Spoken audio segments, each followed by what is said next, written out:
नमस्कार. मी शर्मी किचनमध्ये आपल्या सर्वांचं स्वागत करत आहे.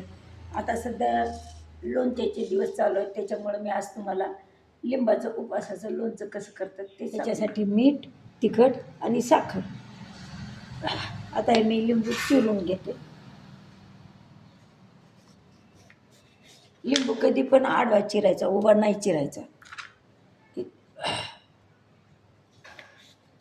एका लिंबाचे 4 भाग करायचे.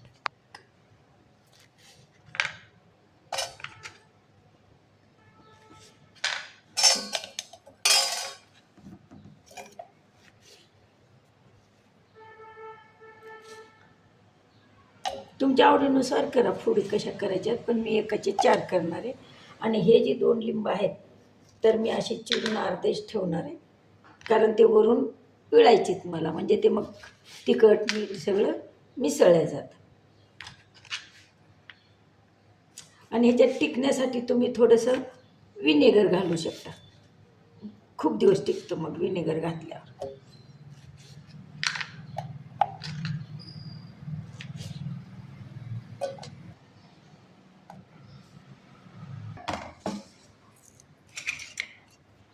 आता आपण हे लिंबू जे आहेत ना अर्धे चिरलेले, हे अगोदर पिळून घेऊ, म्हणजे सगळ्याला तिखट मीठ लागेल.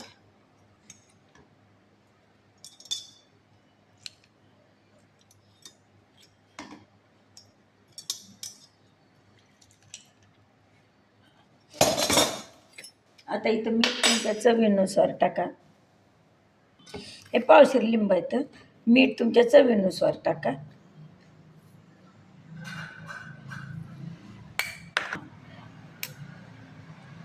आता काय तिखट मी थोडंसं टाकणार आहे, तिखट पण तुमच्या आवडीनुसार टाका, कारण आमचे मुलं पोरं छोटे छोटे तिखट जास्त खात नाही. साखर मात्र मी एवढी सगळीच टाकणार आहे वाटी भरून,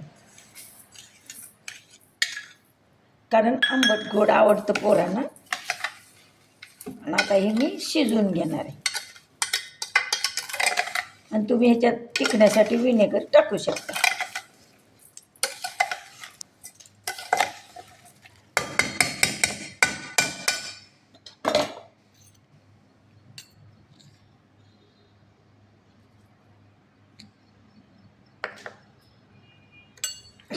आता हे मी 5 मिनिटं शिजवून घेणार.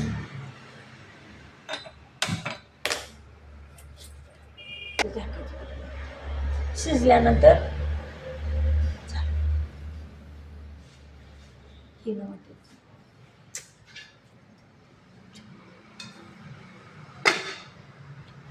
लोणचं आपण शिजवून घेतलं ना जास्त दिवस टिकून राहतं. आणि थोडंसं तुम्हाला पुरं आल्यासारखे किंवा पांढरट वाटलं तर ते वरचं काढून घ्या आणि मीठ टाकून द्या, चांगलं होते.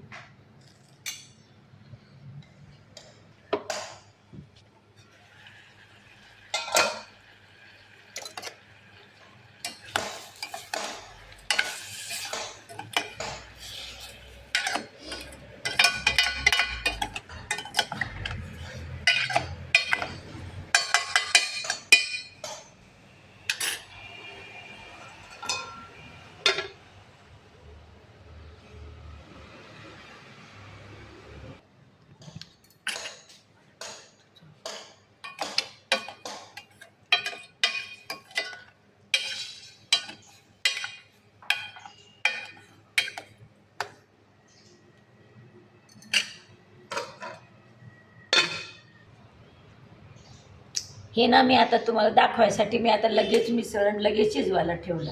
पण तुम्ही 1 दिवस अगोदर लोणचं करून, पाणी सुटते त्याला, भरपूर पाणी सुटते मी टाकल्यामुळं लिंबाला, दुसरी दिवशी पण तुम्ही शिजवू शकता त्याला, छान शिजते मऊसूत आणि किती दिवस टिकतं.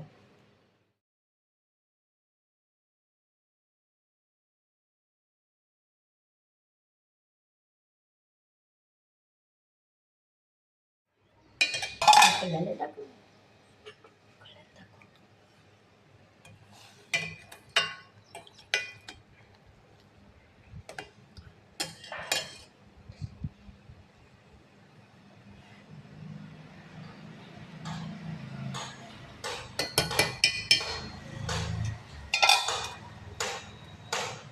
झालं. आता आपण हे लोणचं काढून बरणीत थोडंसं थंड झाल्यानंतर भरून झाकून ठेवायचं.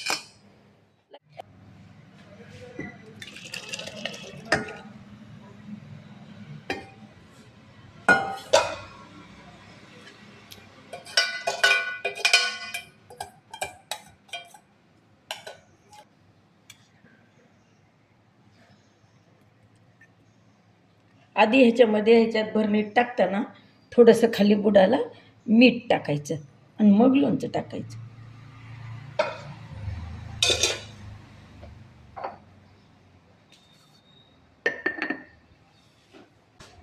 चला, तुम्हाला आवडल्यास काय करा माहिती आहे का, हे लोणचं उपवासालाच नाही, तुम्ही इरी पण खाऊ शकता.